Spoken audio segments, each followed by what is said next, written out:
Cadillac, guys. I'm right here on this Cadillac CTS. This is the V6 3.6 liter engine. First, I'm gonna take off this cap real quick. And then once I take off this cap, this cover here is just a clip-on. Just wiggle it and it comes right off.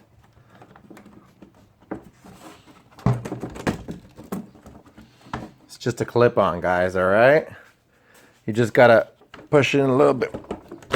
That comes right off. See that?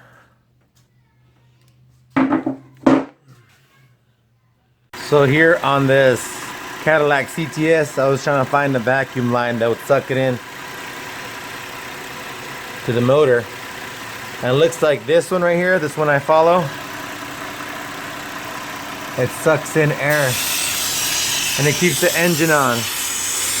I tried others and they kept the engine off. They turned the engine off. So I'm gonna go with this one.